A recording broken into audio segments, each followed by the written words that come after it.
چنگاری نہیں بجھا سکتے، لیکن اللہ کے نبی نے فرمایا تیری اکھ وچوں ایک آنسو نکل آیا، وہ آنسو یہ زمین تک گرے گا نہیں کہ اللہ تبارک و تعالیٰ ساری دوزخ کی اگ نو بجھا دے، دوزخ کی ساری اگ جڑی ہے وہ بجھا دیتی جائے گی۔ حضرت ابو ہریرہ رضی اللہ تعالیٰ عنہ سے مروی ہے، اللہ کے نبی نے فرمایا قیامت کے دن کوئی سایہ نہیں ہوگا، کوئی سایہ نہیں ہوگا، لیکن 7 طرح کے بندے ایسے ہوں گے، اشخاص ایسے ہوں گے جنہیں قیامت کے دن اللہ جل شانہ اپنے عرش کے نیچے کھڑا کرے گا، اپنے عرش کے سائے کے نیچے جگہ عطا فرما دے گا۔ پہلے نمبر پر عادل امام ہے، عدل کرنے والا بادشاہ ہے، اللہ جل شانہ اس عادل بادشاہ کو اپنے عرش کے سائے کے نیچے جگہ عطا فرما دیں گے۔ دوسرے نمبر پر وہ نوجوان جسے کسی حسن والی عورت نے، حسن والی عورت نے، اعلیٰ نسب عورت نے دعوت گناہ دی، لیکن وہ اللہ سے ڈر گیا، اس پہلے بات سے وہ باز آ گیا، اللہ تبارک و تعالیٰ اس شخص کو بھی اپنے عرش کے سائے کے نیچے جگہ عطا فرمائیں گے۔ تیسرے نمبر پر اللہ کے نبی نے فرمایا اس آدمی کو تنہائی میں جس نے اللہ کا ذکر کیا، خوف خدا کی وجہ سے اس کی آنکھوں سے آنسو کا قطرہ گر پڑا، آنسو کا قطرہ ٹپک پڑا، ابھی آنسو اس کے گال پر ہے، نیچے گرا کوئی نہیں، اللہ تبارک و تعالیٰ دوزخ کی آگ کو بجھا دیں گے۔ چوتھے نمبر پر اللہ کے نبی نے فرمایا وہ آدمی جس کی تنہائی اچھی ہوگی، وہ آدمی جس کی تنہائی اچھی ہوگی، اللہ تبارک و تعالیٰ اس آدمی کو بھی اپنے عرش کے سائے کے نیچے جگہ عطا فرماوے گا۔ پھر اللہ کے نبی نے فرمایا 5ویں نمبر پر دو دوست ملے، دو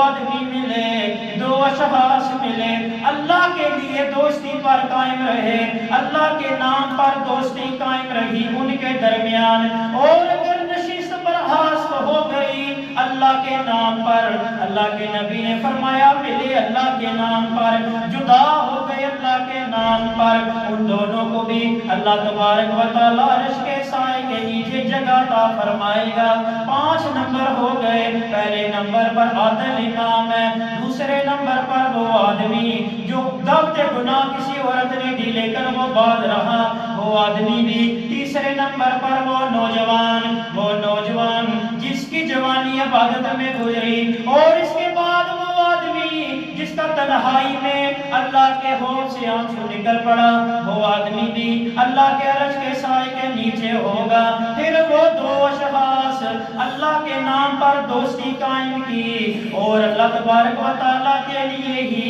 مجلس برخاست کر دی، وہ دونوں بھی اللہ تبارک و تعالیٰ کے عرش کے سائے کے نیچے ہوں گے۔ پھر آگے اللہ کے نبی نے فرمایا وہ آدمی بھی 6 نمبر پر، وہ آدمی بھی اللہ کے عرش کے سائے کے نیچے ہوگا، دائیں ہاتھ سے صدقہ دینے والا، چوری چھپے صدقہ دینے والا، بائیں ہاتھ کو پتہ نہ چلنے دیا، جس نے صدقہ دیا صرف اللہ تعالیٰ گواہ ہے اس کے صدقے کا، وہ نیکی بڑی معتبر ہوتی ہے، جس کا گواہ خدا کے سوا کوئی دوسرا نہ ہو، وہ نیکی بڑی معتبر ہوتی ہے۔ صدقہ دیا جس نے، دائیں ہاتھ سے صدقہ کرنے والا، بائیں ہاتھ کو پتہ نہ چلا، اللہ کے نبی نے فرمایا وہ صدقہ دینے والا بھی قیامت کے دن اللہ تبارک و تعالیٰ کے عرش کے سائے کے نیچے ہوگا۔ اللہ کے نبی صلی اللہ علیہ وسلم نے فرمایا جو آدمی صبح کے وقت صدقہ دے دیتا ہے، جو آدمی صبح کے وقت صدقہ دے گا، پورا دن جو بھی دعا کرے گا اللہ تعالیٰ اس کی دعا کو رد نہیں فرمائے گا۔ اللہ کے نبی صلی اللہ علیہ وسلم نے ارشاد فرمایا الصدقات رد البلا، الصدقات دفع البلا، صدقہ جو ہے یہ بلاؤں کو، صدقہ بیماریوں کو، آفات کو، بلیات کو ٹال دیا کرتا ہے، صدقہ جو ہے وہ بلیات کو، آفات کو ٹال دیتا، مصیبتوں کو ٹال دیتا ہے۔ اللہ کے نبی صلی اللہ علیہ وسلم نے ارشاد فرمایا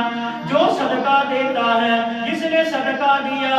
اللہ تبارک و تعالیٰ اس کے مال و دولت میں کمی نہیں کرنے ہونے دے گا، اس کے مال و دولت میں کمی نہیں آئے گی۔ جو آدمی صدقہ دے دیتا ہے، اللہ کے نبی نے فرمایا ہر روز 360 جوڑ ہیں، 360 جوڑ ہیں، ان کا صدقہ دیا کرو۔ صحابہ کرام نے عرض کیا نبی اللہ صلی اللہ علیہ وسلم جناب ہمارے تو اتنے وسائل ہی کوئی نہیں، ہمارے جو اتنے ریسورسز بھی نہیں، ہم ہر روز اتنا صدقہ دے دیا کریں۔ اللہ کے نبی نے فرمایا سبحان اللہ پڑھ لیا کرو، الحمدللہ پڑھ لیا کرو، اللہ اکبر پڑھ لیا کرو، لا الہ الا اللہ وحدہ لا شریک لہ لہ الملک و لہ الحمد وہو علی کل شیء قدیر پڑھ لیا کرو۔ 360 جوڑوں کا تمہاری طرف سے صدقہ ہو جائے گا،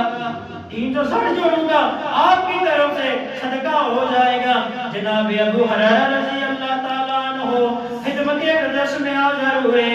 ان سے حدیث مروی اللہ کے نبی نے فرمایا قیامت کے دن کوئی سایہ نہیں ہوگا، کوئی شجر نہیں ہوگا، ہاں 7 طرح کے آدمی اس دن بھی اللہ تبارک و تعالیٰ کے عرش کے سائے کے نیچے ہوں گے۔ عرض کی گئی یا نبی اللہ وہ کون سے خوش نصیب ہیں، وہ کون سے خوش نصیب افراد ہیں جو قیامت کی گرمی سے محفوظ رہیں گے، جو قیامت کی رسوائی سے حشر دہاڑے ضلالت سے وہ محفوظ رہیں گے۔ اللہ کے نبی نے آپ بھی حدیث یاد کر لیجئے، آگے پہنچا دیجئے گا۔ اللہ کے نبی نے فرمایا تھا خطبہ حجۃ الوداع کے موقع پر بلغوا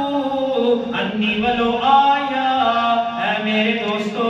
اے میرے رفیقو، آگے پہنچا دو، آگے پہنچا دو، اگرچہ ایک آیت ہی کیوں نہ ہو، آپ بھی حدیث کو یاد کر لیجئے۔ اللہ کے نبی نے فرمایا سب سے پہلا وہ آدمی اللہ کے عرش کے سائے کے نیچے ہوگا، عادل بادشاہ ہے، عدل و انصاف کا بادشاہ عام۔ دوسرے نمبر پر اللہ کے نبی نے فرمایا وہ آدمی جسے کسی عورت نے دعوت گناہ دی ہو لیکن وہ خدا سے ڈر جائے، خوف خدا اس کے دل میں آ گیا، وہ آدمی بھی اللہ کے عرش کے سائے کے نیچے ہوگا۔ تیسرے نمبر پر اللہ کے نبی نے فرمایا وہ آدمی اللہ کے نام پر دوستی کرے، اللہ کے نام پر ان کی مجلس برخاست ہو جائے، وہ آدمی بھی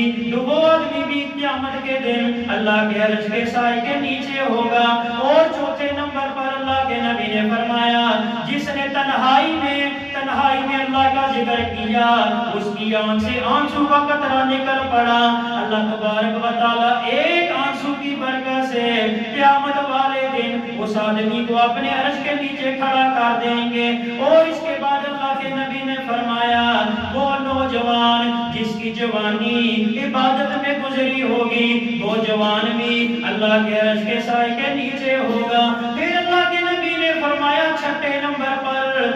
نمبر پر وہ آدمی اللہ کے عرش کے سائے کے نیچے ہوگا جو صدقہ دیتا ہے، دائیں ہاتھ سے کسی غریب کی مدد کر دی، بیوہ کی مدد کر دی، کسی یتیم کی مدد کر دی، بیمار کو دوا لے کر دے دی، کسی ننگے کو لباس پہنا دیا، کسی بھوکے کو کھانا کھلا دیا، کسی پیاسے کو پانی پلا دیا، کسی کی مال و دولت سے مدد امداد کر دی، لیکن کسی کو بتایا کوئی نہیں، سوائے اللہ تبارک و تعالیٰ کے دوسرا کوئی گواہ نہیں۔ اللہ کے نبی نے فرمایا قیامت کے دن وہ آدمی بھی اللہ تبارک و تعالیٰ کے عرش کے سائے کے نیچے ہوگا۔ 7ویں نمبر پر اللہ کے نبی نے فرمایا اے میرے دوستو، اے میرے رفیقو، وہ آدمی بھی اللہ کے عرش کے سائے کے نیچے ہوگا جس کا دل مسجد کے ساتھ لگا رہے، جس کا دل مسجد کے ساتھ لگا رہے گا، جو مسجد سے محبت کرے گا، اللہ تبارک و تعالیٰ قیامت کے دن اسے اپنے عرش کے سائے کے نیچے جگہ عطا فرمائے گا۔ جس کا دل جو ہے یہ مسجد کے ساتھ لگا رہے گا، اللہ کے نبی صلی اللہ علیہ وآلہ وسلم نے ارشاد فرمایا ایک مومن کی مثال دی گئی، مومن مسجد میں ایسے ہوتا ہے جیسے مچھلی پانی میں ہوتی ہے، مومن کی مثال دی گئی جیسے مچھلی پانی میں ہوتی ہے۔ اللہ کے نبی نے فرمایا منافق جو ہوتا ہے، جو ظاہری مسلمان ہوئے گا، اس کی مثال مسجد میں ایسی ہوگی جیسے ایک پرندہ پنجرے میں قید ہو اور وہ رہائی کے لیے لیے، آزادی کے لیے، کبھی اس طرف جائے گا پر پھڑا پھڑا کر، کبھی اس طرف جائے گا، کبھی اس طرف جائے گا، سکون سے بیٹھے گا نہیں، بے قراری اس پر طاری رہے گی، حالت اضطراری اس پر برقرار رہے گی۔ اللہ کے نبی نے فرمایا منافق جو ہے، منافق مسجد میں ایسے ہوتا ہے جیسے پرندہ پنجرے میں ہوتا ہے، اور مومن مسجد میں ایسے ہوتا ہے جیسے مچھلی پانی میں ہوتی ہے۔ اللہ کے نبی صلی اللہ علیہ وسلم نے ارشاد فرمایا ایک مومن جب نماز پڑھ لیتا ہے، آپ انشاءاللہ جمعے کی نماز پڑھ لیں گے، جب باہر جائیں گے آپ کا دل پریشان ہو جائے، آپ کے دل میں اضطرار پیدا ہو جائے، حالت اضطراری پیدا ہو جائے، پر جب کب اثر کا وقت ہو، کب اثر کا وقت ہو، جلد اثر کا وقت آئے، میں دوبارہ مسجد میں آ کر نماز پڑھ لوں، آپ خوش نہیں ہوں گے، آپ کا دل جو ہے وہ مسجد میں ہی لگا رہے۔ اللہ کے نبی نے فرمایا جس کا دل مسجد کے ساتھ لگ جائے گا وہ آدمی بھی قیامت کے دن اللہ تبارک و تعالیٰ کے عرش کے سائے کے نیچے ہوگا۔ وہ آدمی جو ہے جو مسجد کو جو فقیت دے، جو مسجد کے ساتھ محبت رکھے، جو مسجد کے ساتھ عشق رکھے گا، اللہ تبارک و تعالیٰ اسے بھی سایہ عطا فرما دے گا۔ اللہ کے نبی صلی اللہ علیہ وآلہ وسلم جو مسجد کے ساتھ محبت کرتا تھا اودے نال بڑی محبت کرتے سن، اس کے ساتھ اللہ کے نبی بڑا محبت رکھتے تھے۔ ایک عورت ہے نام اس کا سودا ہے، حضرت سودا حبشن عورت ہے، کالی سیاہ عورت ہے، نہ کوئی آقا نسب ہے، حسب بھی کوئی نہیں، نسب بھی کوئی نہیں، لیکن کیا کیا کرتی، ہر روز مسجد نبوی کی صفائی کر دیا کرتی، مسجد نبوی میں آ کر جھاڑو پھیر دیا کرتی تھی، مسجد کا صفائی کا اہتمام کیا کرتی تھی۔ انتقال کر گئے اللہ کے نبی نے 2-3 دن دیکھا، ادھر دیکھا ادھر دیکھا، صحابہ سے پوچھا او میرے رفیقو سودا کدھر چلی گئی، سودا نظر نہیں آ رہی۔ صحابہ نے عرض کی یا نبی اللہ صلی اللہ علیہ وآلہ وسلم جناب سودا انتقال کر گئی، سودا انتقال کر گئی۔ اللہ کے نبی نے جب یہ سنا سبحان اللہ، دیکھو کیسے نصیبوں والی عورت ہے، کیسے مقدراں والی عورت ہے۔ آمنہ کے لال کی آنکھوں سے آنسو جاری ہو گئے۔ حضرت سودا کے بارے میں جب پتا چلا اللہ کے نبی نے رونا شروع کر دیا۔ اللہ کے نبی نے صحابہ سے کہا او میرے دوستو تم نے مجھے کیوں اطلاع نہیں دی، تم نے مجھے کیوں نہیں بتایا سودا انتقال کر گئی۔ صحابہ نے رض کی کالی کملی والے رات کا وقت تھا، آدھی رات بیت چکی تھی، ہم نے سوچا آپ کے ران میں حمل نہ ہو، ہم نے اس کی نماز جنازہ پڑھی اور اسے فلاں قبرستان میں دفن کر دیا۔ حضرت سودا کو دفن کر دیا۔ اللہ کے نبی اٹھ کھڑے ہوئے، صحابہ کو حکم دیا میرے دوستو آؤ میرے ساتھ، آؤ میرے ساتھ، دیکھو کیسے نصیبانی عورت ہے، کیسے نصیبوں والی مقدرانی عورت ہے۔ اللہ کے نبی نے فرمایا میرے دوستو سودا کی قبر پر چلتے ہیں۔ سودا کی قبر پر اللہ کا نبی چل کر گیا۔ صحابہ اکرام سے فرمایا صف بندی کر لو، صف بندی کر لو، میں محمد خود سودا کی دوبارہ نماز جنازہ پڑھاؤں گا، میں سودا کی دوبارہ نماز جنازہ پڑھاؤں گا۔ کون سودا صرف مسجد کی صفائی کر دیتی ہے، مسجد نبوی میں جھاڑو پھیر دیتی ہے۔ اللہ کے نبی نے فرمایا اے میرے دوستو اللہ تبارک و تعالیٰ نے مجھے حکم دیا، اے میرے محبوب سودا میرے گھر میں چل کر آیا کرتی تھی، سودا میرے گھر میں جھاڑو دینے کے لیے آیا کرتی تھی، آج تو خود چل کر اس کی قبر پر چلا جا، آج تو خود چل کر اس کی قبر پر تشریف لے جا۔ اللہ کے نبی نے